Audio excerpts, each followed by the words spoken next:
रोने, ठीक है। तो नॉर्मल कब रोएंगे, अगर बच्चा थोड़े टाइम के रोए, ठीक है, मतलब क्राइंग एपिसोड शॉर्ट हो और मतलब उसको चुप कराने में बच्चा चुप हो जाता हो, ठीक है।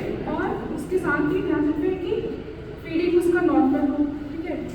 फीडिंग हैबिट पूछना है कि बच्चा फीड अच्छे से कर रहा है कि नहीं, उसकी एक्टिविटी नॉर्मल है कि नहीं, ठीक है। तो बच्चे का क्राई नॉर्मल है कि नहीं, हमें 3 चीज़ पता चलेगा कि क्राइंग एपिसोड छोटा है क्या, ठीक है, उसका फीडिंग और उसकी एक्टिविटी नॉर्मल है क्या, ठीक है, और वो चुप कराने में शांत हो जा रहा है कि नहीं, ठीक है। तो अगर ये सब तीनों है तो मतलब बच्चा ऐसे ही नॉर्मल क्राई कर रहा है, ठीक है। तो अब हम जानेंगे कि क्राइंग को कब हम एबनॉर्मल बोलते हैं, ठीक है। ये बहुत इंपॉर्टेंट है, नॉर्मल और एबनॉर्मल। नॉर्मल बता दिया, अब एबनॉर्मल कैसे बताएंगे। देखो एबनॉर्मल में बच्चा बहुत ज़्यादा क्राई करेगा, बहुत हाई पिच क्राई होगा, ठीक है, बहुत इरिटेटिंग वाला क्राई होगा, ठीक है, और किसी भी तरीके से चुप कराओ तो चुप नहीं होगा, ठीक है। तो फिर ये और उसकी अगर वाइटल देखो दूसरी टाइम तो उस टाइम तो बराबर रहेगा। इवन बच्चा थोड़ा बहुत शांत भी हो गया तो भी वाइटल हाई में जाएगा या लो भी जा सकता है, ठीक है। और उसकी एक्टिविटी में तो फिर अजीब लगेगी, या तो बहुत डर लगेगा, बहुत अजीब लगेगा, ठीक है। तो ये मतलब होता है कि बच्चा का क्राई नॉर्मल नहीं एबनॉर्मल है, ठीक है। तो हमें इस पर ध्यान देना है कि कब बोलेंगे नॉर्मल, कब बोलेंगे एबनॉर्मल, ठीक है। अब हम बात करेंगे कि बच्चा रोता है उसके पीछे क्या क्या कारण होता है, उसके बाद हम बात करेंगे कि जब आता है बच्चा रोता हुआ तो उसमें हम क्या क्या देखेंगे, मतलब क्या क्या एग्जामिन करेंगे, ठीक है। तो देखो, तो सबसे पहला जो रीज़न है, सबसे कॉमन रीज़न है 90% जो बच्चे रोते हुए आते हैं, ठीक है, कोई भी हो, या न्यूबॉर्न हो 2 महीने 3 महीने 4 महीने 1-2 साल 1 साल तक का, मोस्टली 1 साल तक का, तो बच्चा जो है क्यों रोता हुआ आता है। सबसे जो मेन कारण है, क्या दिमाग में क्या आ रहा है। हाँ, तो मेन वाला फीडिंग है, जो 6 महीने के नीचे बच्चा होगा ना, तो मेन उसका फीडिंग ही होता है। 90% नॉर्मली यही होता है, फीडिंग उसकी कम है या फिर नहीं दिया है, इस वजह से हो रहा है, ठीक है। तो फीडिंग हम पता समझ लेंगे कि फीडिंग कैसे कर रहा है कैसे नहीं कर रहा, ठीक है। और फिर फीडिंग के बाद होता है दूसरा, ये देखेंगे कि हाँ वो तो देखेंगे, उस पर भी अभी आएंगे। एक होता है कि डायपर में या यूरिन किया है क्या, इसमें स्टूल किया है क्या, तो क्या पता हो बहुत देर से वहाँ पे रैसेस वगैरह हो, ठीक है। तो रैसेस की वजह से भी बच्चा रो सकता है, ठीक है। तो ये हो जाएगा।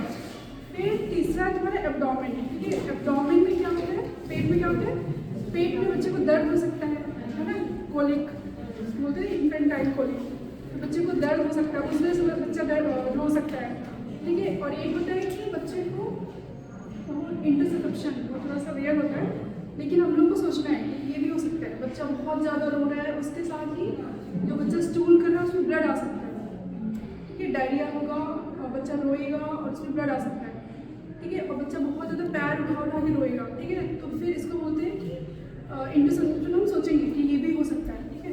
तो उसके लिए अलग इन्वेस्टिगेशन है, अल्ट्रासाउंड वगैरह कराएंगे, ठीक है। और क्या है, जैसे कि छोटा बच्चा है तो मदर उसको लेके आ रही है कि बहुत रो रहा है, तो एक हिस्ट्री में पूछेंगे मदर से क्या बहुत सारे विजिटर थे घर पे, या मतलब बच्चा बाहर गया था, उसने बहुत सारे लोगों को देखा है, ठीक है। तो बच्चा एक साथ बहुत लोगों को देखता है तो उसके लिए अलग से इन्वॉल्व करता है ना, तो उस वजह से भी बच्चा रोता है, ठीक है।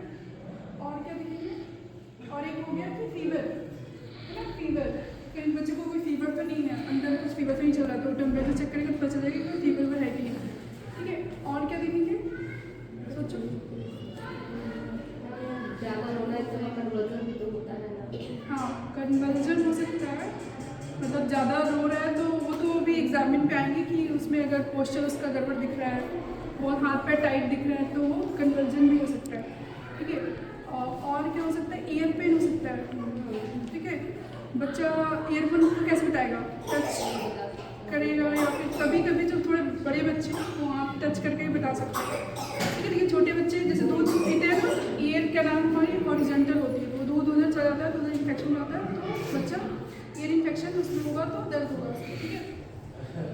और क्या है, अब हम आते हैं कि बच्चे को कैसे, बच्चा आएगा रोता हुआ तो कैसे क्या क्या एग्जामिन करेंगे, ठीक है। तो एग्जामिन में तुम्हारा पहला है ABC, जैसे सबको एग्जामिन करते हैं, एयरवे, ब्रीदिंग और सर्कुलेशन। ठीक है, तो अगर बच्चा आ रहा है तो पहले एयरवे देखो। एयरवे में क्या है कि बच्चा कोई ग्रंट तो नहीं कर रहा है, स्ट्राइडर तो नहीं है, कोई सिक्रीशंस तो नहीं है। ठीक है, तो ये हो गया तुम्हारा एयरवे देख लिया। ठीक है, एयरवे हो गया। फिर हो गया बी से ब्रीदिंग। ब्रीदिंग में तुम आर देखो कि आर बढ़ा हुआ तो नहीं है। ठीक है, थोड़ा सा शांत करो, और जब रोएगा तो आर तो बढ़ा ही रहेगा। ठीक है, थोड़ा सा शांत करने की कोशिश करो, तो आर देखो, कोई रिट्रैक्शन देखो, रिट्रैक्शन तो नहीं है। तो ये तुम्हारा ब्रीदिंग में हो गया। फिर है सर्कुलेशन। सर्कुलेशन सबसे इंपॉर्टेंट है। सर्कुलेशन तुम क्या देखोगे, ए बी सी। सर्कुलेशन देखोगे कि उसका हार्ट रेट कैसे चल रहा है, सर्कुलेशन है ना, हार्ट रेट कैसे चल रहा है, उसका CRT कैसा है, CRT डिलेड है या फिर बॉर्डर लाइन है। ठीक है, बच्चे का कलर कैसा है ना, कि अच्छा मतलब अगर बच्चा बहुत ज़्यादा पेल होगा या बहुत ज़्यादा ब्लू होगा, है ना, तो उसको साइनोटिक स्पेल चल रहे होंगे, मतलब ब्लू है तो हम सोचेंगे कुछ कार्डियक डिजीज भी, अंडरलाइन कुछ कार्डियक डिजीज है। ठीक है, तो ये सब तो एयरवे, ब्रीदिंग, सर्कुलेशन हो गया। अब है टेम्परेचर, ABC फिर T। ठीक है, फिर टेम्परेचर देखेंगे बच्चे का। टेम्परेचर के बाद फिर RBS। ठीक है, ब्लड शुगर। ठीक है, कि बच्चे का ब्लड शुगर क्या है। ठीक है, बच्चा रोज़ रो रहा है, हो सकता है कि बहुत देर से फिट लेकर आया हो तो हाइपोग्लाइसेमिया में जा रहा हो, तो उसका RBS देखेंगे। ठीक है, तो ये हो गया तुम्हारा टेम्परेचर, मतलब ये सब ABC और टेम्परेचर वाला। ठीक है, अब हम बात करेंगे कि जैसे बच्चा रोता हुआ है तो उसको बिना टच किए उसमें हम क्या क्या देख सकते हैं। ठीक है, तो बिना टच किए उसमें देख सकते हैं ना कि पहली बार तो बच्चा आएगा ना, तो जो क्राइम बेबी है, जो रोता हुआ आ रहा है, उसमें क्या होता है कि उसको जब एग्जामिन करते हैं तो पूरा कपड़ा उतरवा देते हैं, मतलब हेड टू पूरा एग्जामिन करना है। क्यों? क्योंकि कहीं भी कुछ भी रैसेस हो सकता है या कुछ हमें कैसे दिखेगा। ठीक है, तो पूरा उतरवा देंगे। उसके बाद जब देखेंगे तो ऊपर से चलो, ऊपर से तुम्हारा वो ब्रेन का दिख जाएगा कि बहुत ज़्यादा डेल है कि नहीं, बहुत ज़्यादा लेथर्जिक है कि नहीं। ठीक है, चेस्ट में तुमने देख लिया कि RR बढ़ा हुआ है कि नहीं। ठीक है, फिर तुमने सर्कुलेशन देख लिया कि CRT वगैरह, हार्ट रेट कैसा है। ठीक है, एब्डोमेन में देखो, अगर तुम वॉवल साउंड सुन पाओ तो सुनो। ठीक है, वॉवल साउंड स्टेप से चेक करो कि वॉवल साउंड आ रही है कि नहीं। तो पर मिनट 3 से 4 वॉवल साउंड आती है। अगर इससे कम आ रही है मतलब कुछ ऑब्स्ट्रक्शन है या कुछ गैस बन रहा है, कुछ गड़बड़ है। ठीक है, तो ये तुम्हारा एब्डोमेन में हो गया। ठीक है, तो हमने जब पूरा कपड़ा निकला दिया था तो फिर नीचे वो कभी कोई छोटे बच्चों को इंग्वाइनल हर्निया भी होता है। ठीक है, तो इंग्वाइनल हर्निया मतलब कई बार लोग होते हैं कि कपड़ा नहीं उतरवाया और बच्चा एक हॉस्पिटल से दूसरे हॉस्पिटल जाता रहता है, तो लोगों को पता ही चलता है कि क्यों रो रहा है, क्यों रो रहा है। पता चलता है कपड़ा उतरवाते हैं तो पता चलता है कि हर्निया है वहाँ पे, हर्निया भी होता है, या फिर डायपर रैसेज है वहाँ पे, या फिर अगर फीमेल है तो उसके जो जेनिटल ट्रैक होता है वजाइना, उसमें कोई फॉरेन बॉडी भी चली गई होती है, तो बच्चा उस वजह से भी रो रहा होता है। ठीक है, तो वो देख लेंगे। ठीक है, अब बात करेंगे कि कब डॉक्टर बुलाना। डॉक्टर को तो वैसे तुरंत ही तुम लोग बुला देते हो, लेकिन कब तुरंत बुलाना है। ठीक है, जब बच्चा बहुत ज़्यादा तुमको डल लगे, लेथार्जिक लगे, ठीक है, बहुत ज़्यादा क्राई, हाई पिच वाला क्राई कर रहा है। ठीक है, और या तो फिर बच्चे को बहुत ज़्यादा वॉमिटिंग हो रही है, परसिस्टेंट वॉमिटिंग हो रही है, या फिर उसको वेलियस वॉमिटिंग हो रही है, मतलब ग्रीन कलर का एक भी बार वॉमिटिंग हुआ तो डॉक्टर को तुरंत बुलाना है। ठीक है, या फिर बच्चे को कन्वर्जन आ रहा है, ठीक है, तो फिर बुलाना है, या फिर फीवर के साथ रैसेस भी है बॉडी पे। ठीक है, तो ये सब थोड़े डेंजर साइन है कि तुरंत डॉक्टर को बुलाना है। या फिर बच्चे में डिहाइड्रेशन दिख रही है। ठीक है, डिहाइड्रेशन 3 टाइप का होता है ना, माइल्ड, मॉडरेट और सीवियर। ठीक है, तो माइल्ड में तुम्हारा माइल्ड, मॉडरेट, सीवियर, तो जो सीवियर वाला होता है वो पहचानना सबसे ज़रूरी होता है, क्योंकि अगर वो छूट गया, सीवियर वाला नहीं पहचान पाएगा तो बच्चा तुरंत कोलैप्स करेगा। ठीक है, तो सीवियर वाला पहचानना बहुत इम्पोर्टेंट होता है। तो माइल्ड में तुम्हारा 3 से लेकर 5% तक का फ्लूइड लॉस होता है, और मॉडरेट में तुम्हारा 5 से 9% तक का फ्लूइड लॉस होता है। ठीक है, और तुम्हारा सीवियर में मोर देन 10% का फ्लूइड लॉस होता है। ठीक है, तो जो सीवियर डिहाइड्रेशन बच्चा आएगा वो कैसा आएगा, कैसा दिखेगा, स्किन कैसा दिखेगा, बहुत ड्राई, वेरी ड्राई स्किन दिखेगी। आम कैसे दिखेगा, हाँ, वो बोलते हैं स्किन टर्बुलेंस। तो एब्डोमेन को थोड़ा सा ऐसा उठाओगे और फिर इसको छोड़ोगे तो लेस देन 2 सेकेंड में वो नीचे जाएगा, बहुत धीरे धीरे। तो मतलब बच्चा बहुत सीवियर या फिर ये है कि उसकी आई कैसे दिखेगी, बहुत ही सनकी, इसको बोलते हैं वेरी सनकी आई। ठीक है, कॉन्टिनेंट चेक करोगे, एंटीरियर कॉन्टिनेंट तो बिल्कुल धंसा हुआ रहेगा।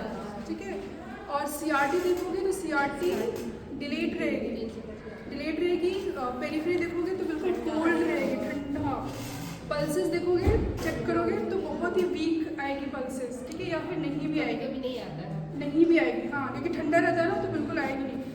और तुम वाइटल्स देखोगे तो उसमें टैकीकार्डिया में चल सकता है, ब्रैडीकार्डिया में चल सकता है। टैकीकार्डिया कब चलेगा, जब बच्चा कंपनसेट कर रहा हो, हार्ट बीट उसकी बढ़ रही हो, मतलब मॉडरेट वाला फेज है। सीवियर में जब लास्ट होता है तो उसमें ब्रैडी भी चलने लगता है, जब वो बच्चा जब जाने वाला होता है। ठीक है, तो ये पहचानना होता है कि वाइटल आ रहा है तुम्हारा हाई रहेगा। ठीक है, और कलर में तुम्हें बिल्कुल पेल भी दिख सकता है, पैलर भी दिख सकता है ना, क्या हाँ ब्लू भी दिख सकता है। और पैलर कब दिखेगा, पैलर मान लो छोटा बच्चा है, प्रीटर्म है, कहीं ब्लीड हुआ हो तो पूरा पीला भी दिखेगा, हल्का पीला वाइट कलर का भी दिखेगा। ठीक है, तो ये हो गया तुम्हारा सीवियर वाला। माइल्ड में क्या होता है, माइल्ड में ये होता है कि उसमें जो है 4 चीज़ होता है। उसमें जो है तुम्हारा थ्रस्ट, बच्चा थ्रस्टी होगा, उसको प्यास लगेगा, माइल्ड वाले में उसको प्यास लगेगा। ठीक है, यूरिन पास करेगा, लेकिन बहुत ज़्यादा पास नहीं करेगा। मतलब अगर मदर से पूछोगे कि कितना पास कर रहा है तो बोलेगी 4 बार, ऐसे 3-4 बार। ठीक है, मॉडरेट वाले में ये और कम हो जाएगा, माइल्ड मॉडरेट सीवियर है ना, तो मॉडरेट वाले में यूरिन पास करना और कम हो जाएगा। ठीक है, और क्या होता है, और स्किन जो है उसके थोड़े ड्राई लिप्स वगैरह देख सकते हैं माइल्ड में। ठीक है, तो ये 3-4 चीज़ें ही माइल्ड में। और सबसे इम्पोर्टेंट है सीवियर को पहचानना। और मॉडरेट में थोड़ा दिखेगा, मतलब उसमें थोड़ा थ्रस्टी भी होगा, थोड़ा ड्राई भी होगा। ठीक है, और क्या होगा, यूरिन भी तुम्हारा 3 बार से और कम हो जाएगा उसका यूरिन पास करना। तो मेनली जब भी बच्चा डिहाइड्रेशन वाला आ रहा है तो ये 3 चीज़ देखना है। उसका दिमाग देखना है, दिमाग मतलब बहुत ज़्यादा डर है कि नहीं, लेथर्जी है कि नहीं।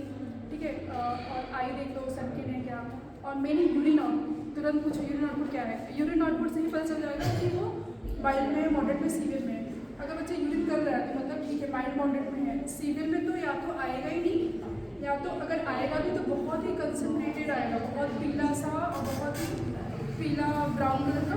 ठीक है, कंसनट्रेटेड आएगा, तो ये तुम्हारा सीवियर डिहाइड्रेशन हो गया। ठीक है, तो अगर किसी बच्चे में दिख रहा है तो ये जब डेंजर साइन दिख रहा है तो तुरंत डॉक्टर को बुलाना है। ठीक है।